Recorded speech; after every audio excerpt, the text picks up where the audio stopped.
Bom dia, boa tarde, boa noite. Vamos começar mais uma aula do Astronomia em 321, projeto que apresenta temas de astronomia em diferentes camadas de profundidade, com vídeos de diferente duração. Então, para a aula de hoje, a gente vai falar sobre as transformações de Lorentz e duas das suas consequências, que são a contração espacial e a dilatação temporal. Para a gente poder, de fato, explorar bem os aspectos algébricos das transformações de Lorentz, é sempre importante lembrar que elas estão dentro de um contexto maior, que é a teoria da relatividade, em especial, se é que eu posso usar essa palavra especificamente, com relação à teoria da relatividade na sua parte restrita. E a relatividade restrita, ela é bastante evidente que se enquadra numa categoria de pensamento na transição do século XIX para o XX, à medida que ela é uma ruptura de um paradigma, trazendo novos conhecimentos, onde a princípio não haveria mais o que se explorar na física. Então, um cenário que a gente pode fazer, um recorte que a gente pode fazer da física no final do século XIX, na transição para o XX, é uma física onde os entendimentos estavam muito bem estabelecidos, naquilo que a gente vai denominar como física clássica. Então, as ideias da física eram muito sólidas, muito bem testadas, existindo aí ainda espaço para algumas dúvidas, mas que aparentemente eram questão só de soluções técnicas observacionais. Entre algumas das questões que existiam, e aqui eu estou pulando a caracterização usual que se dá das duas nuvens de Kelvin. Eu quero, em específico aqui nessa aula, apontar que existia uma dúvida sobre qual seria a velocidade da luz em relação ao meio de propagação das ondas eletromagnéticas. E aí, para tentar dar conta de explorar qual é essa velocidade, alguns experimentos foram feitos, refeitos. Ao longo da história, muitos outros foram propostos e realizados. A gente acaba apontando para um deles, que foi de fato o que alcançou um nível de precisão tecnológica suficiente para que a teoria da relatividade pudesse aparecer. E esse daí é a interferometria que aconteceu com o interferômetro de Michelson e Morley. Com esse interferômetro, então, foi possível afirmar que não era detectada uma velocidade diferente para diferentes referenciais inerciais. Algumas propostas foram dadas, algumas alternativas foram exploradas, mas no final das contas, o que prevaleceu foi aquilo que fundamentou a teoria da relatividade e, especificamente, a relatividade restrita. Uma dessas características foi o fim da simultaneidade, porque à medida que não foi possível detectar uma velocidade da luz diferente para diferentes referenciais inerciais, e aí, sempre que eu falasse em referenciais inerciais, eu preciso que a gente imagine dois referenciais que vão definir observadores com movimento relativo entre si, especificamente movimentos que tenham velocidade constante. Então, durante toda essa aula, eu vou ficar mencionando referenciais inerciais, referenciais em repouso, referenciais com velocidade relativa. Então, eu preciso que a gente imagine nesses cenários dois referenciais, se você preferir, dois observadores. Um que vai ser considerado em repouso e o outro com uma velocidade relativa a esse primeiro. O que os experimentos então indicaram foi que, ao não haver uma velocidade da luz diferente para ambos os referenciais, então não seria possível afirmar que a gente pode determinar um mesmo tempo para ambos os referenciais, já que não tendo essa possibilidade de compensar a velocidade da luz pela velocidade de movimentação da fonte, a gente perde o caráter de simultaneidade. O que vai sustentar, então, o fim dessa simultaneidade vai ser um dos postulados da relatividade restrita, São dois no total. O primeiro, então, é uma afirmação de que a velocidade da luz é a mesma para qualquer referencial. Chama a atenção que eu não estou dizendo que a velocidade da luz é a mesma sempre, porque quando ela passa, por exemplo, para um outro meio, que tem um outro índice de refração, a velocidade vai sim se alterar. Então, o que eu estou apontando aqui é que a velocidade da luz não se altera de acordo com a mudança de referenciais com velocidades relativas entre si, constantes, dado um certo cenário, dado uma certa situação, se você preferir um certo meio, tá? Então, um dos postulados é a velocidade da luz constante, absoluta e não varia entre referenciais. O segundo postulado vai ser o que as leis físicas vão se manter as mesmas, vão ser invariantes também perante essas mudanças de referenciais. Aqui, para a nossa análise, eu vou chamar muito a atenção do postulado da velocidade constante, mas por trás disso tudo está sim também o outro postulado. Bom, se existem essas grandes modificações físicas, não existe mais simultaneidade, se a velocidade da luz é a mesma para qualquer observador, o que a princípio é estranhíssimo. Então, a maneira como as leis físicas, por exemplo, a mecânica, vão ser descritas também tem que se alterar. A física, então, antes do século XX, que a gente denomina como física clássica, vai ter na mecânica a maneira de mudar as coordenadas de um referencial para outro através das transformações de Galileu. Essas transformações de Galileu, que estão aí apresentadas na tela, vão mostrar como um certo referencial, que se considera em repouso, tem as suas coordenadas modificadas para as coordenadas deste referencial em movimento relativo, tá? Então, x, y, z vão ser as três coordenadas espaciais, e na física clássica, o tempo vai ser um parâmetro.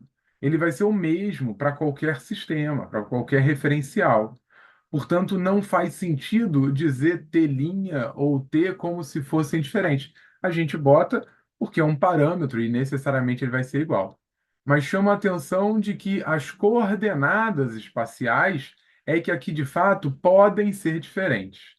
Em especial, Y e Z não vão ser, porque ao longo dessa aula eu vou assumir sempre o movimento na direção X, ok? Então, supondo um movimento na direção x, as transformações de Galileu vão apresentar que as coordenadas nesse referencial em movimento, vamos chamar de S', então as coordenadas x, por exemplo, vão ser as coordenadas do referencial em repouso, subtraído da distância percorrida pelo referencial em movimento, portanto, menos vt, onde v é a velocidade relativa, constante, entre os referenciais. Bom, se a física para de ser descrita da mesma maneira quando a gente tem essas novas observações, é preciso então obter novas transformações também entre as coordenadas, tá? Então, o primeiro apontamento que eu deixo aqui, o primeiro degrau que a gente segue, é de que a maneira como as coordenadas se relacionam tem que ser alterada. Só que mais do que isso, a partir do momento que não tem uma simultaneidade garantida, então o próprio tempo vai parar de ser um parâmetro, como o é na física clássica, e vai se tornar uma variável coordenada. O próprio tempo também vai poder ser diferente de acordo com o referencial. E aí, com isso, a gente vai criar, então, aquela noção de espaço-tempo. A gente vai criar uma noção de que tanto o espaço quanto o tempo descrevem um mesmo ente físico. Para a gente descrever, do ponto de vista algébrico, as transformações que vão ser válidas frente a esses postulados, e que a gente acaba historicamente chamando de transformações de Lorentz, para a gente encontrar essas transformações, a gente tem que partir de um sistema de equações básico. Um sistema de equações onde cada coordenada pode, a princípio, depender linearmente de qualquer outra coordenada. Então, esse sistema de equações que a gente está olhando aí vai descrever de maneira algébrica essa situação. Bom, É necessário entender que eu estou afirmando aqui, a fim de exemplificação, que o movimento está na direção x. Então, se eu suponho um certo referencial S e um outro em movimento na direção espacial x, um outro referencial S', um movimento na direção x, isso vai fazer com que eu tenha as direções perpendiculares ao movimento inalteradas. Então, o meu x' pode ser uma função de x, y, z e t? Y' e z' não. Eles têm que ser iguais. O movimento é só na direção x. Por outro lado, t' pode ser uma função de x, y, z e t. Bom, a gente vai querer que essas transformações novas, as transformações de Lorentz, sejam uma generalização das transformações de Galileu. Então, é importante entender que na descrição mais correta de uma nova teoria física, a gente não quer invalidar uma teoria anterior, a gente quer generalizar a teoria anterior. Então, essas transformações de Lorentz, que vão descrever as transformações nessa nova teoria, por exemplo, da teoria da relatividade, ela tem que ser uma generalização das transformações da teoria clássica da física. Então, a gente precisa que essas transformações de coordenadas x, y, y', x', y', z' e t' recaiam nas transformações de Galileu em alguma certa restrição, tá? Para algum cenário específico, para algum caso específico. Então, para que isso seja verdade, esses próprios termos, A1, A2, perdão, A11, A12, A13, A14, tem que ter um certo valor específico. Como a gente quer que essa transformação recaia nessa daqui de Galileu, então necessariamente A12 e A13 tem que ser igual a zero. Mesma coisa para A42 e A43. De tal maneira que a gente limita a nossa transformação para uma transformação onde x' é igual a A11x menos vt, y', como já era antes, é igual a y, z' é igual a z, e t' agora vai ser possivelmente função de x e de t. E aí os termos A41 e A44 vão dar essa relação entre essas variáveis. Ok? Aqui agora a gente vai impor o postulado da relatividade de que a velocidade da luz é a mesma. Portanto, quando é a mesma para qualquer referencial inercial, né? Portanto, quando a gente olhar a propagação de um pulso de luz, a distância espacial dada pelos quadrados das componentes, vai ser igual à velocidade da luz vezes o tempo. E aí nota que a gente tem C igual a C'. Não é preciso escrever uma equação, outra para S, outra para S' e C ser C' aqui embaixo, porque a velocidade da luz é a mesma para qualquer referencial. Se a gente tivesse ao vivo, eu te perguntaria, tá, faz sentido até aqui, mas como não é, vou daqui. Qual que vai ser o procedimento, então, algébrico daqui para frente? A gente vai tomar as transformações de Lorentz, vai substituir nessa equação e depois vai comparar com essa anterior. Porque quando a gente substituir isso aqui nessa equação, a gente vai ter uma equação que é função de xt, e aí vai comparar com essa daqui. É isso que a gente vai fazer. Bom, tomando o quadrado, então, de cada uma dessas equações nas transformações de Lorentz, a gente tem A1 ao quadrado, x menos vt ao quadrado, mais y ao quadrado, mais e ao quadrado, igual a c quadrado, vezes A41x mais A44t, tudo isso ao quadrado. Eu vou limpar aqui a tela para ficar mais visual. A partir dessa equação, então, a gente vai abrir esses termos aqui ao quadrado. Então, a gente vai ter A1 ao quadrado, quadrado primeiro, menos duas vezes o quadrado primeiro pelo segundo, mais o quadrado segundo, y quadrado, z quadrado, c quadrado. Mesma coisa aqui, quadrado do primeiro, mais duas vezes o quadrado do primeiro pelo segundo, mais o segundo ao quadrado. Certo? Então, a gente encontra a nossa equação, que depende agora das coordenadas do sistema sem linha, do sistema S, ou seja, das coordenadas x, y, z e t. Frente a isso, a gente vai poder isolar cada uma das variáveis para agora, para depois, então, comparar com a equação que tinha sido apresentada para o referencial sem linha. Então, vamos lá. Vamos colocar primeiro os termos em relação a x em evidência.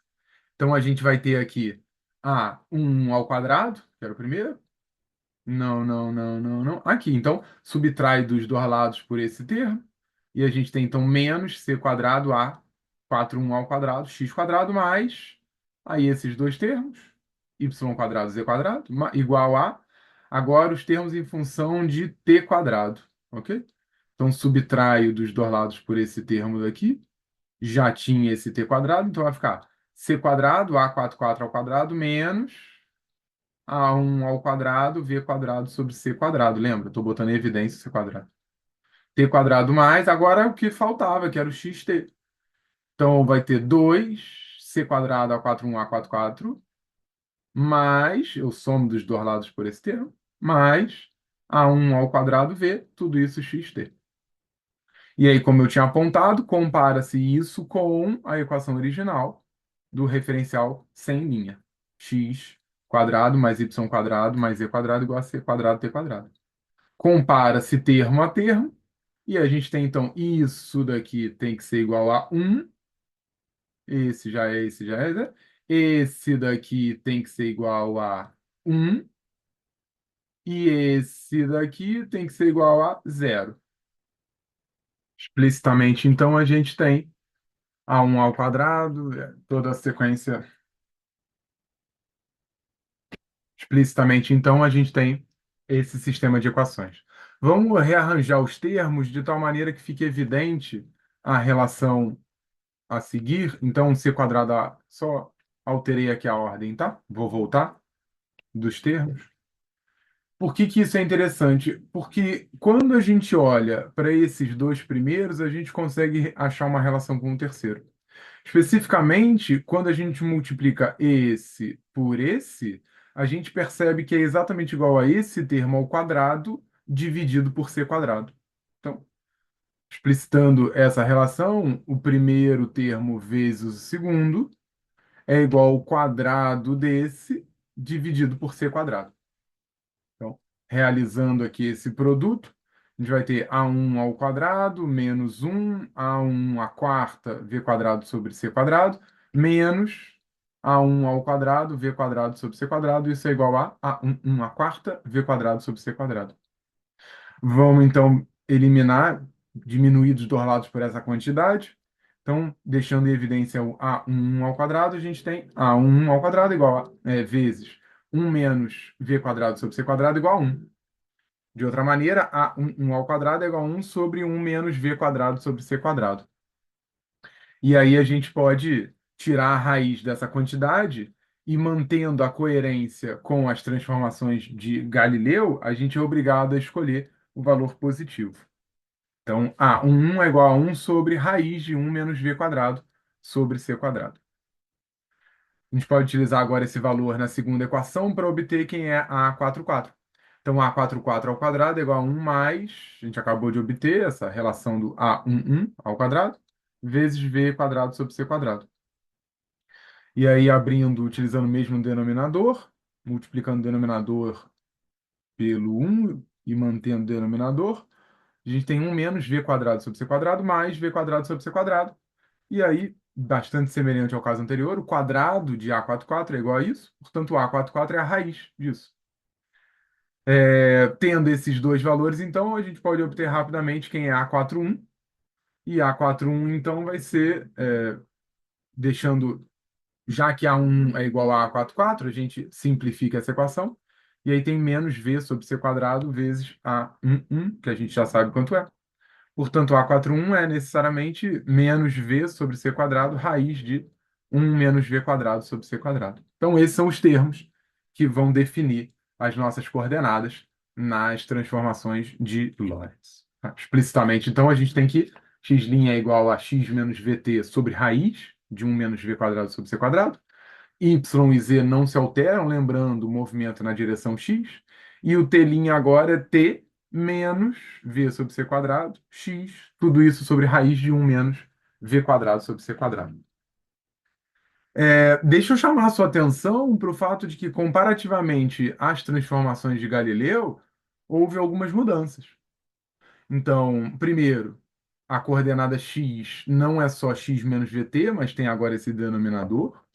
Y e z, tudo bem, se mantiverem inalteradas, já que o movimento é na direção x. Mas agora, por outro lado, o t tem uma nova aparência, muda radicalmente. O t agora depende de x também. Então, com isso, a gente, de fato, amarra tudo e deixa garantido essa relação de coordenadas entre posições espaciais e tempo. Então, com isso, a gente consegue fazer essa relação da transformação de Lorentz, conseguindo passar de um referencial para outro, que tem velocidade relativa, garantindo que o postulado da relatividade está sendo válido, né? A velocidade da luz é a mesma para qualquer referencial. Nota também que acontece o que a gente tinha dito antes, de que uma transformação leva na outra. Então, no caso particular de V sobre C ser muito pequeno, então as transformações de Lorentz levam às transformações de Galileu. É bastante comum também que a gente consiga não só escrever as relações das transformações de um referencial para outro, mas também escolha alguns parâmetros para usar uma nomenclatura específica. Deixa eu ir com mais calma aqui. Na esquerda, você está vendo as transformações de Lorentz que a gente acabou de deduzir. Na direita, são as transformações de Lorentz, mas para o caso contrário, quando um referencial vê ao outro. Então, vamos lembrar do cenário inicial. O referencial S era considerado em repouso. O referencial S' estava em movimento retilíneo, uniforme, para a direita, no eixo X, com velocidade v. E aí a gente obteve essas transformações de Lorentz. Agora, se eu considero S em repouso, que v S' em movimento, necessariamente o S' se considera em repouso e vê o S indo para a esquerda. Nesse caso, a gente precisa só inverter o sinal da velocidade para obter essas transformações que estão aqui na direita. Essas transformações vão dar exatamente como é que o sistema S' observa as coordenadas sem linha. Então, ao invés de ser x' em termos de x e t, agora é x em termos de x' e t'. Vai ser bem importante essas transformações. Além disso, é bastante usual a gente usar uma certa nomenclatura, onde V sobre C, que foi exatamente, se você lembrar, aquele termo que eu acabei de falar de aquilo que garante que estamos indo para a transformação de Galileu. De maneira geral, a gente poderia dizer é aquilo que está transitando da relatividade para a mecânica clássica. Quanto menor foi esse V sobre C, mais estão, mais corretas estão as transformações de Galileu. Mais correto está essa aproximação para a física clássica. E o contrário, né? Quanto maior for V sobre C, menos correto é utilizar as transformações de Galileu e, portanto, a mecânica clássica deixa de ser válida. Esse termo V sobre C depende da literatura. Eu vou apontar aqui uma nomenclatura que é beta vai ser igual, definido como V sobre C. Ele vai variar entre 0 e 1. Corpos que possuem massa e velocidade menor que a da luz nunca alcançam a velocidade da luz. Então, beta vai ser entre 0 e algo que tende a 1. E no caso específico da luz, que tem velocidade igual à da luz, óbvio, então beta é igual a 1. Certo? Então, esse termo daí vai variar entre 0 e 1. Por outro lado, a gente também tem essa raiz no denominador, portanto, 1 sobre raiz de 1 menos v quadrado sobre c quadrado. E isso aparece muito nas análises de relatividade. E esse fator aí, então, é conhecido como fator de Lorentz. Eu estou usando a letra gama aqui. E ele vai variar entre 0 e infinito. Perdão, entre 1 e infinito. Quando beta for 0, ele vai ser 1. Quando beta tender a 1 ou for 1, isso daqui vai tender a infinito. Então, uma outra maneira de visualizar isso daí é analisar um gráfico de gama, fator de Lorentz, pela velocidade. Nota que não é linear, tá? Essa progressão de gama. Então, para valores muito pequenos, da velocidade, gama é muito próximo de um. O som tá bom, tá? Eu só aqui bebi água aqui. Então, voltando, não sendo linear, a gente percebe que quanto mais próximo de c a velocidade, gama tende a 1. Ok? Vamos agora falar então de duas consequências das transformações de Lorentz e como é que isso pode ser observado do ponto de vista físico. Essas são as contrações espaciais e a contração espacial e a dilatação temporal. São as duas consequências diretas das transformações de Lorentz.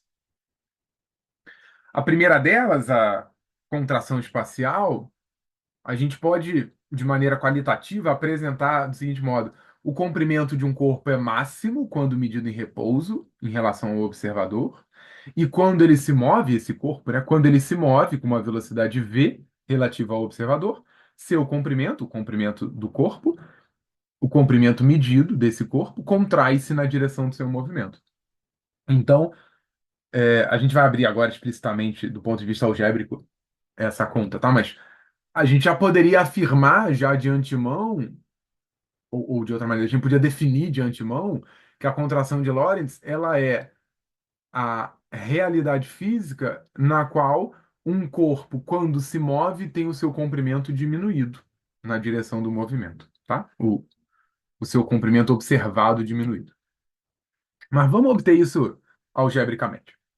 Vamos partir então das transformações de Lorentz. Repito, qual o cenário físico que elas se apresentam? É no cenário onde eu tenho um referencial que se considera em repouso, S sem linha, um outro referencial que é visto por S em movimento, S', com uma velocidade relativa v. E aí a questão é, como é que essas coordenadas linha são descritas em termos do referencial que se considera em repouso, em termos das coordenadas sem linha, transformações de Lorentz. Deduzimos agora há pouco. Muito bem. Então, a partir das transformações de Lorentz e, portanto, da relação entre as coordenadas entre referenciais, a gente pode construir a noção de comprimento. O que é o comprimento? Ele é a medida entre um ponto final e inicial, entre dois pontos de um corpo, e necessariamente medidos num mesmo tempo. Isso é bem importante. Eu não posso medir comprimento de alguma coisa, portanto, o ponto final menos inicial, a qualquer instante. Porque se esse corpo está em movimento e o tempo não é o mesmo para os dois, se eu meço num tempo a posição final, em outro tempo a posição inicial, então eu não vou ter o comprimento daquela coisa. Esse comprimento vai estar alterado pelo instante que eu medi a posição. Então, repito, comprimento é a separação espacial entre um ponto final e o inicial de um corpo, ambos medidos num mesmo instante, certo? Então, vamos de novo usar o beta, que era o V sobre C, e a gente tem então que uma posição final, estou colocando aqui 2 como posição final. A posição final, 2 dado nas coordenadas do referencial com linha, vai ser x2 menos vt, sobre raiz de 1 menos beta quadrado. E a posição inicial, x1, linha, vai ser x1 menos vt sobre raiz de 1 menos beta quadrado. Bom, o comprimento, a separação espacial entre o ponto final e inicial, então vai ser a subtração dessas duas quantidades. Tá? Então a gente vai ter x2 menos x1, linha, igual a x2 menos x1 sem linha, sobre a raiz de 1 menos beta quadrado. Bom, usando gama como sendo 1 sobre raiz de 1 menos beta quadrado, a gente vai ter então que esse comprimento linha vai ser igual a gama comprimento. Aqui eu vou introduzir uma nova nomenclatura. Como quem está se movendo é o corpo, a gente pode então subentender que eu tenho um observador que se considera em repouso, nosso referencial S, que está vendo um corpo se mover. Então, existe um outro referencial em movimento que está carregando esse corpo. Tá? Então, o que vai ser esse comprimento linha e sem linha? Ele vai ser o comprimento medido naquele referencial Então, x2' menos x1' é o comprimento naquele referencial que está se movendo. Portanto, no referencial que está em repouso em relação ao corpo. E por outro lado, x2 menos x1 é o comprimento observado pelo referencial que se considera em repouso e vê o corpo se mover. Vê se faz sentido para. Se a aula fosse ao vivo, eu estaria perguntando isso. Vê se faz sentido isso para você.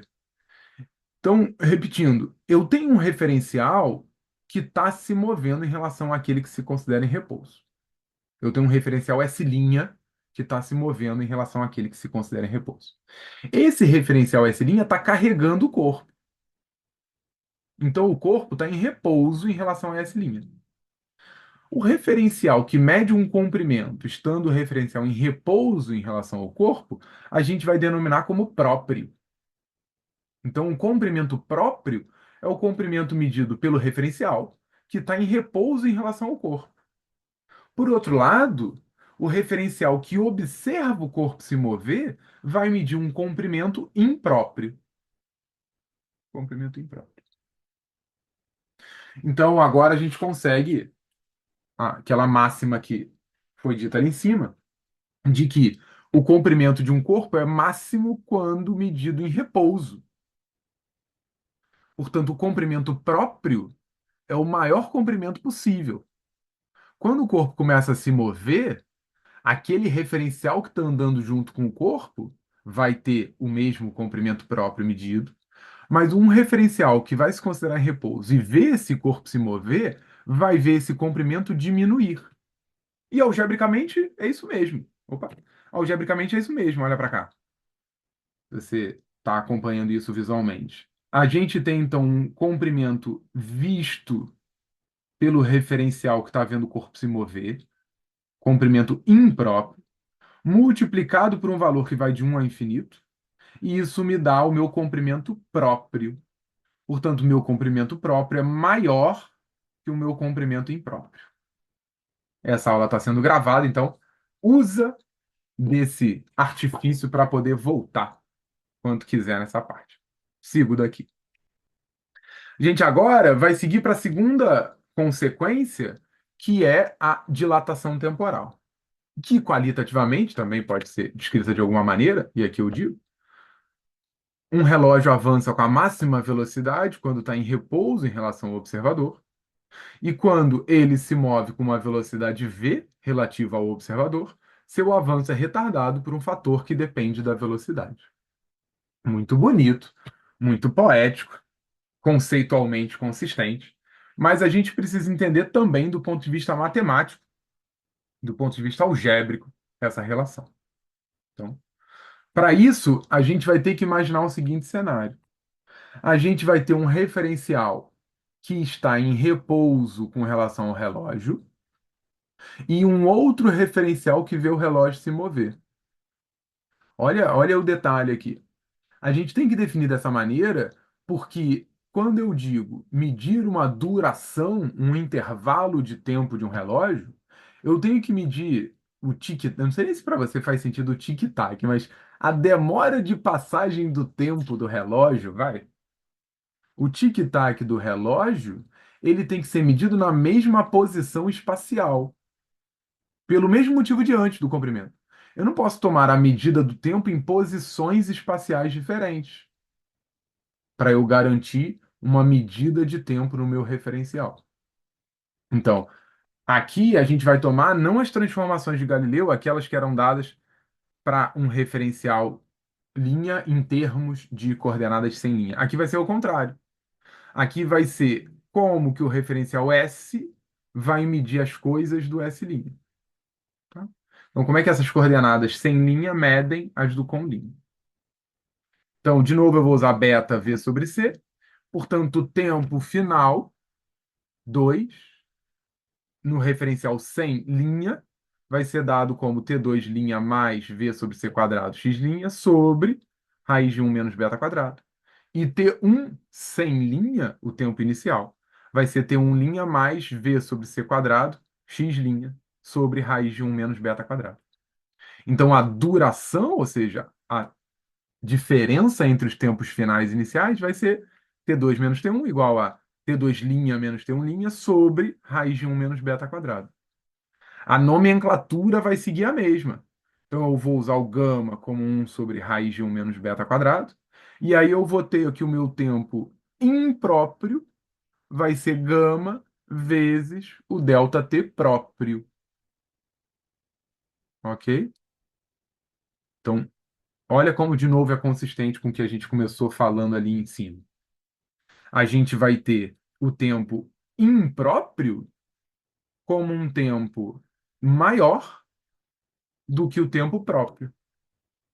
Vê se não é coerente algebricamente aqui, ó. Então, eu tenho um valor de tempo próprio, aquele medido pelo referencial que tem o relógio em repouso em relação a ele, multiplico por um valor um ou maior, e aí eu tenho o tempo impróprio, ou seja, o tempo medido pelo referencial que vê o relógio se mover. De maneira muito encurtada, o que a gente encontra é que, dado um fator de Lorentz, 1 sobre 1 menos beta quadrado, o comprimento das coisas diminui quando o corpo se move e a duração, o intervalo de tempo dos relógios aumenta quando os relógios se movem.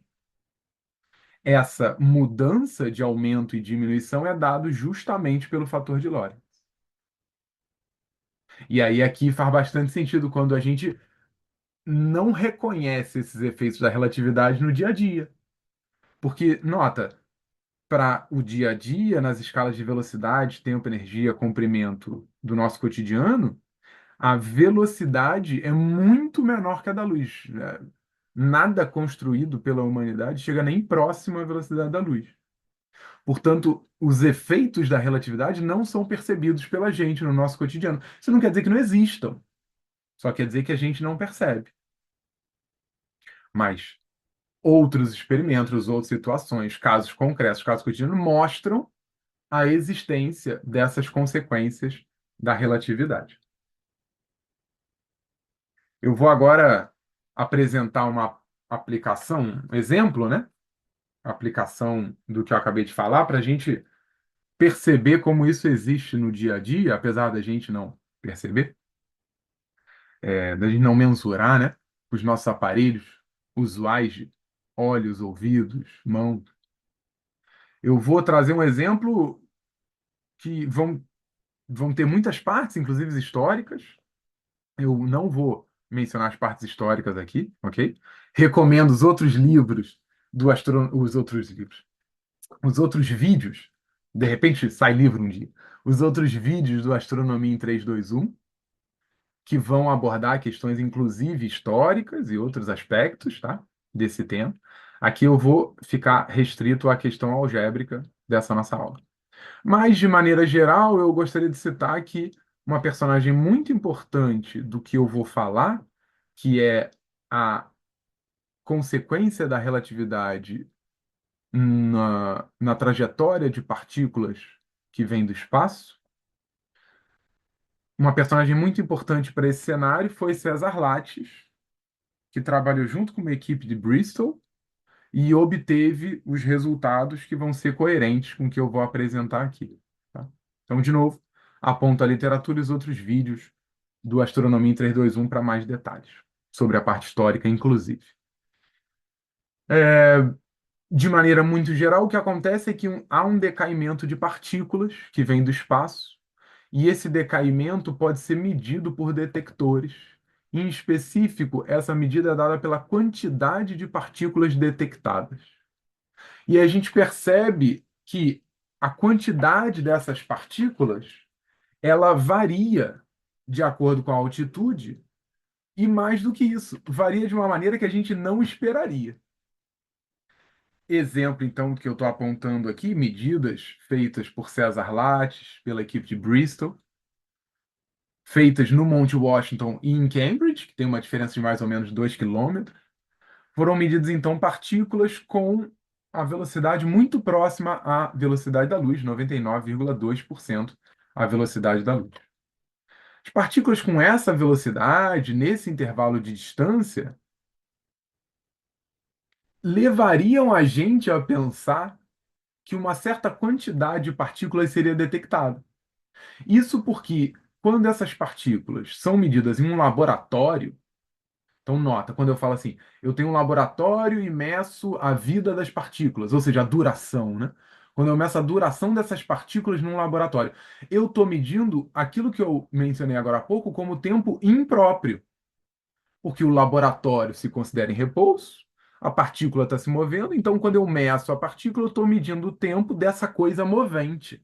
Eu estou medindo o tempo impróprio. E o tempo de vida impróprio, né, o tempo de vida da partícula, medida no laboratório, é 6,72 vezes 10 a menos 6 segundos. E com esse tempo de vida e a essa distância, a gente esperaria algo como 30 muons. Essa seria a expectativa.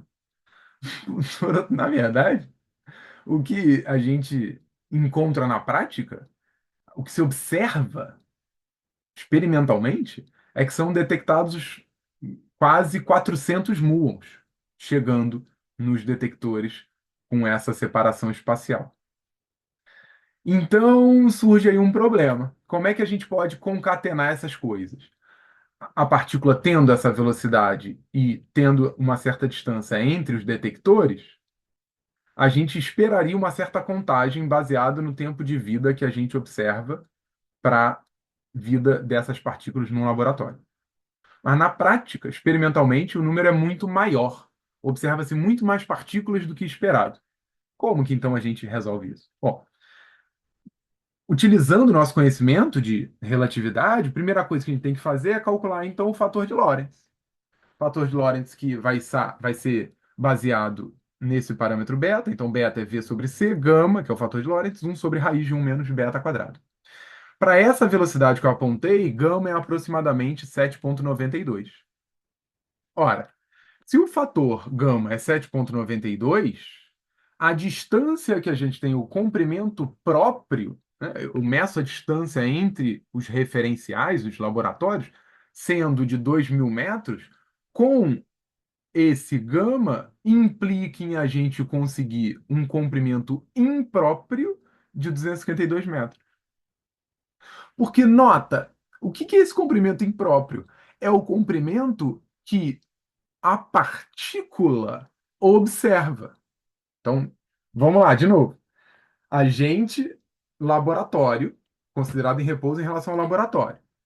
A gente vê a partícula se movendo no espaço. Para nós, que nos consideramos em repouso, a partícula está em movimento. O tamanho, a distância que a gente mede, o comprimento próprio é de 2.000 metros. Mas nota, para a partícula, quem se move é a distância dos detectores. Esse comprimento impróprio pode ser inferido pela contração espacial que a gente deduziu. E esse comprimento impróprio é de 252 metros. Então, para o pion, para a partícula que está se movendo, para o muon especificamente, para a partícula que está se movendo, na verdade, o tamanho, a distância do laboratório é muito menor do que a gente considera. Então, isso é um indicativo de chegarem mais partículas. Então, como eu apontei, a distância, o comprimento impróprio é muito menor. Por outro lado, a gente pode pensar ao contrário, a gente pode pensar no tempo de vida dessa partícula que está se movendo. Então, quando eu digo, no referencial do laboratório, o tempo de vida é tanto. Ou seja, o tempo impróprio é 6,72 vezes 10 a menos 6. Mas quando a gente usa a dilatação temporal, a análise da dilatação temporal, o tempo de vida próprio, ele vai ser muito menor. Então, nota, apesar de a partícula em si ter um tempo muito menor, ou seja, no referencial dele ser muito menor, o que justificaria a história de chegar em poucas partículas, quando a gente olha ela se mover, o tempo de vida dela, que está dilatado, é muito maior. Então ela percorre um espaço nosso muito maior. Então, essa é uma consequência extremamente contraintuitiva, surpreendente, que leva então a esse fato de que o tempo que a gente tem da partícula, o tempo próprio, é muito menor. Ok? Então, Assim como o comprimento impróprio era muito menor, o tempo de vida próprio é muito menor. Bom, eu vou parar por aqui, porque o objetivo dessa aula era deduzir as transformações de Lorentz, mostrar as aplicações, portanto, descrever a contração espacial, a dilatação temporal e exemplificar. Mas é possível continuar numa certa linha de conceituação aqui, epistemológica, enveredando para análise, por exemplo, de um espaço-tempo de Minkowski, uma geometria hiperbólica, mostrando relações. Inclusive, é possível mostrar que as transformações de Lorentz também podem ser deduzidas por uma geometria hiperbólica. Há espaço também para uma análise sobre um eletromagnetismo, portanto, ainda na relatividade restrita, como é que a gente descreve, por exemplo, um quadrivetor, densidade corrente. Eu não vou falar isso agora por questão de tempo. E seguindo ainda mais em frente, a gente poderia generalizar essa análise que estava restrita a referenciais inerciais para referenciais não inerciais, o que demandaria a gente a analisar o chamado princípio da equivalência e, com isso, abrir as portas para a gente enveredar e invadir a teoria da relatividade geral. Mas isso fica para outra aula. Então é isso. Muito obrigado. Até a próxima.